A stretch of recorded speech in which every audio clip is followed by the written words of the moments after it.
watching Just the News. I'm Amrita Balachandra. Thank you so much for tuning in. Now, Chief of Defence Staff General Bipin Rawat and his wife Madhulika Rawat were laid to rest with full military honours at Brar Square Crematorium in Delhi Cantonment.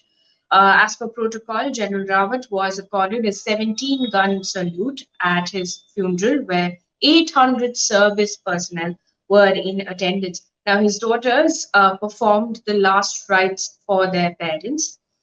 Now, General Rawat and his wife died in an Indian Air Force chopper crash near Kunur in Tamil Nadu on Wednesday, along with 11 other armed forces personnel.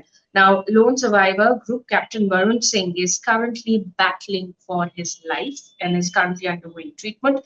Defense Minister Rajnath Singh, Home Minister Amit Shah, Uttar Pradesh Chief Minister Yogi Adityanath, Congress leader Rahul Gandhi, Delhi Chief Minister Arvind Kejriwal, Uttarakhand Chief Minister were there, among others, who paid their tributes.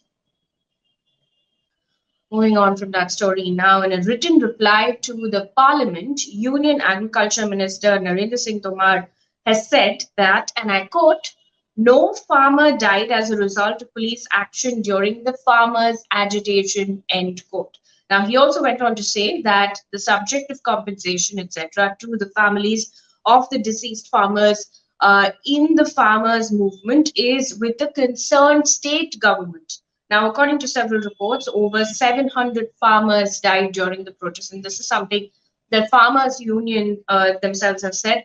Farm body Samyukta Kisan Morcha has demanded compensation in the meantime for the family members of the deceased. Remember, yesterday, the farm unions announced that they have called off the protest and that they will start vacating the site from Saturday, which is the 11th of December. Farmers have been protesting in Delhi's borders since November last year, and that protest has now been called off. On to COVID updates in the country right now. Dr. V.K. Paul, Chief of India's COVID-19 Task Force and Member Health Niti Aayog, has said that the usage of masks in the country has declined to pre-second surge levels, and now India is in the dangerous zone, operating at a risky and unacceptable level. Meanwhile, the number of Omicron cases in the country have gone up to 32 as 2 more people tested positive for the variant in Gujarat's Jamnagar, and 7 more have tested positive in Maharashtra. Remember, the first 2 cases in India were reported in Karnataka, and several other states also reported cases subsequently. In the meantime, India has reported 8,504 new COVID cases and 624 deaths in the last 24 hours. Meanwhile, news coming in from across the world on Omicron. Hungarian Prime Minister has said that the 4th wave of the COVID pandemic appears to have peaked in the country. Now, according to Reuters, this is Reuters report, which has said that the Prime Minister also announced that the country would begin vaccinating children aged 5 to 11 against the virus from next Wednesday.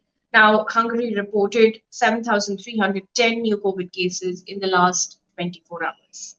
Meanwhile, in Israel, the country has extended its travel restrictions, including banning all foreign nationals for 10 more days.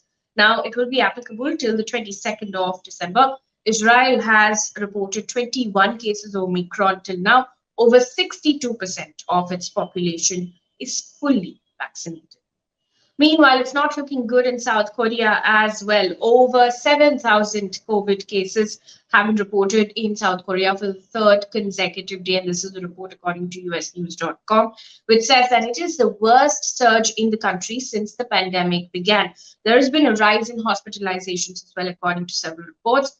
People now have blamed the government as it lowered social distancing rules in November with an aim to restore pre-pandemic normalcy. Also, the news, district authorities have raised bird flu alerts in Kerala's Alappuzha district. Now, samples have been sent to the National Institute of High Security Animal Diseases in Bhopal. Authorities said that culling of ducks will start in affected areas on Friday, and farmers will be compensated according to government norms.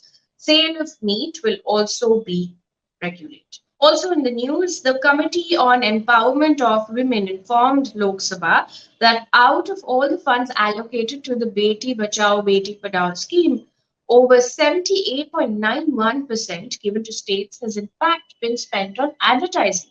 Now, only 156.46 crore rupees out of the 848 crore rupee budget has been spent on the implementation of the scheme in the last 5 years. Now, the scheme was launched in 2015 and is aimed at generating awareness and improving the efficiency of welfare services intended for girls in India.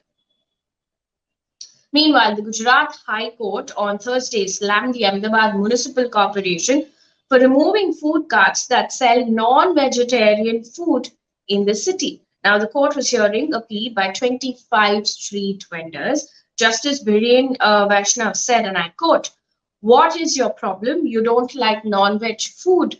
That is your lookout. How can you decide what I eat outside? Tomorrow you will decide what I should eat outside the house.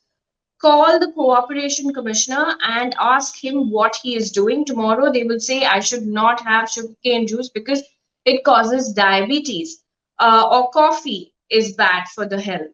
The court also went on to say, and I quote, "Because the party in power says you don't want to eat eggs, you want to stop them, you pick them up and take them away. Why are you doing that?"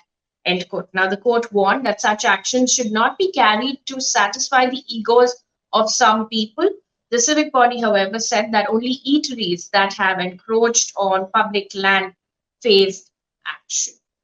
Also in the news, ahead of Congress leader Priyanka Gandhi's visit to Goa, a group of Congress leaders from the Porvorim Assembly constituency tendered their resignations on Friday morning. Now, they claimed that the Congress was not serious about contesting the assembly polls. Legislative assembly polls in Goa will be held in the month of February 2022. And on to news from across the world right now. Several countries like Australia, UK, and Canada have joined the US for the diplomatic boycott of Beijing Olympics that is scheduled to be held in 2022. Remember, this was first started by the United States. China's foreign ministry spokesperson in the response has said, and I quote, "The US, Australia, Britain, and Canada's use of the Olympic platform for political manipulation is unpopular and self isolating, and they will inevitably pay the price for their wrongdoing." End quote. The countries have condemned China's alleged human rights atrocities against the Uyghur and other minorities community. In the meantime, Russian President Vladimir Putin has already accepted the invitation by Chinese leader Xi Jinping to attend. France President Emmanuel Macron, very interestingly, said that he will not join the diplomatic boycott of the 2022 Beijing Winter Olympics and called such a move, and I quote, "insignificant."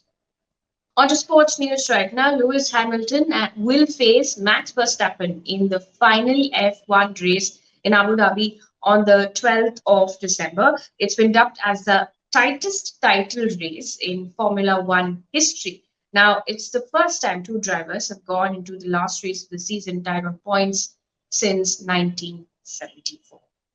And one piece of good news before we wrap up this bulletin, Indian architect Balkrishna Doshi has won the Royal Gold Medal 2022 by the Royal Institute of British Architects, one of the world's highest honors for architecture. Now, the Royal Gold Medal is, and I quote, "approved personally by Her Majesty the Queen and is given to a person or a group of people who have had a significant influence on the advancement of architecture," end quote. 94-year-old Doshi will receive the award at a special ceremony in 2022. That brings us to the end of this bulletin. Thank you so much for watching.